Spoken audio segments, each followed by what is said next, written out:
Hello दोस्तों, मैं आपको सुनाने जा रहा हूँ आज की कहानी जिनके साथ सुहागरात भाग 1।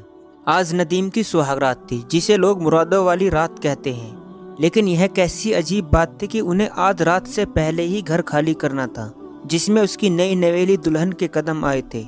ये रात घूंघट उठाकर प्यार भरी बातें करने की थी। बाहरी किस्मत उसे किस मोड़ पर ला खड़ा किया था। आज यदि नदीम के वालिदैन जिंदा होते तो उसे यह दिन देखने की जरूरत न पड़ती। खाला ने उसकी परवरिश की थी, उसका एहसान जताना वह अपना हक समझती थी। उसने उसके पालन पोषण में लगी एक एक पाई का हिसाब रखवा लिया था। यहाँ तक कि निकाह में मेहर भी मिली धन दौलत को हड़प लिया था। इसके बाद दुल्हन के गहने आदि दौलत हत्याने की फिराक में थी। नदीम ने बहुत समझौता करने की कोशिश की, मगर खाला की हठ धर्मिता खत्म नहीं हुई। साथ ही रात से पहले ही मकान खाली करने का हुक्म भी दे दिया था। रिश्तेदारों ने भी समझाया, पर खाला पर तो लालच का भूत सवार था। मरता क्या न कर। रोजाना की लड़ाई से तंग आकर नदीम मकान की तलाश में निकल पड़ा।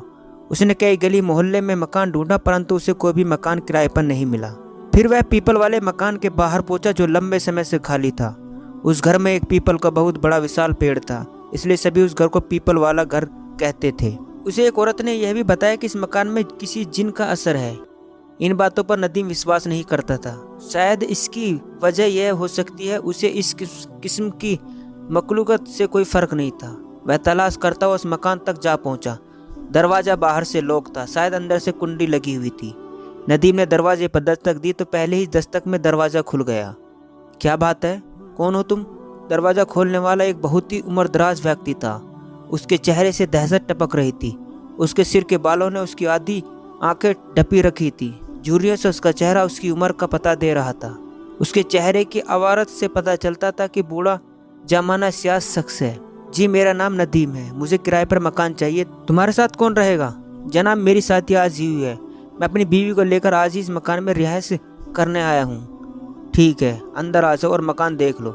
शुक्रिया, नदीम ने मकान में दाखिल होते हुए कहा। मकान 2 कमरों का था, जिसके सामने किचन, बाथरूम, वॉशरूम अलग अलग बनाए गए थे। एक तरफ दीवार खड़ी की गई थी, जिसमें एक तरफ वह पीपल का दरख्त था, जिसकी वजह से उसका नाम पीपल वाला मकान पड़ गया था। दरख्त इस कदर फैला हुआ था कि पूरे मकान को अपनी लपेट में लिए हुए था कि उसकी शाखाएं मकान से बाहर दीवारों पर झूम रही थी। इस मकान का किराया कितना होगा बाबा जी? नदीम ने पूछा। कोई जवाब न पाया। उसने पीछे मुड़कर देखा तो वह मकान में तन्हा खड़ा था और बूढ़ा गायब हो चुका था। डर से उसका बुरा हाल हो चुका था। नदीम घबराकर तेज कदमों से दरवाजे की तरफ आया। क्या बात है, घबराए हुए क्यों? आप कहीं गायब हो गए ये बाबा जी? मेरा मतलब है, मुझे छोड़कर कहीं चले गए थे? तुम हमारे नए मेहमान और किराएदार भी हो, इसलिए तुम्हारे लिए चाय लेने गया। बूढ़े ने चाय की केतली और 2 कप जमीन पर रखते हुए कहा। नदीम हैरान था कि बूढ़े शख्स दबे पांव कब और कैसे चला गया। उसे पता भी नहीं चला, और इतनी जल्दी चाय कहाँ से ले आया। जब वह मकान की तलाश में गलियों की खाक छान रहा था तो उसे दूर दूर तक कोई चाय की दुकान या होटल नजर नहीं आया था, क्योंकि यह इलाका गुंजायमान बाद नहीं था। क्या सोच रहे हो भाई? कुछ नहीं, आप मुझे इस मकान का किराया तो बताइए। एक बार फिर नदीम ने पीपल की दरख्त को देखते हुए कहा। 1000 महीना। उससे नदीम के चेहरे पर नजर जमाते हुए कहा, जैसे वह उसके चेहरे के भावों से उसकी हैसियत के बारे में पता लगाना चाह रहा हो। ठीक है, आप मुझे चाबी दे दो, मैं 1 घंटे के बाद अपनी बीवी को यहाँ लेकर आऊँगा। ठीक है, यह लो चाबी।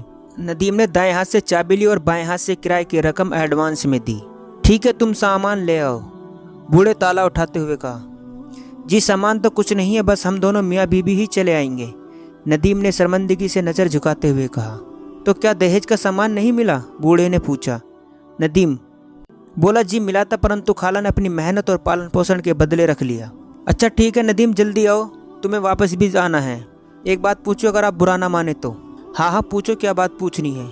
मैंने तो सुना था कि इस मकान में लंबे समय से कोई नहीं रह रहा, फिर इस घर में इतनी साफ सफाई का इंतजाम किसने किया है? दीवारों का प्लास्टर कहीं से उखड़ा हुआ नहीं है, दीवारों का रंग सही सलामत है, ऑयल पेंट इस तरह चमक रहा है जैसे आज ही किया हो, और तो और जमीन का फर्श भी टूटा फूटा नहीं है। तुम ठीक कहते हो। दरअसल तुमसे कुछ दिन पहले एक परिवार ने यह मकान पसंद किया था। उन्होंने ही इसकी मरम्मत वगैरह का काम करवाया है।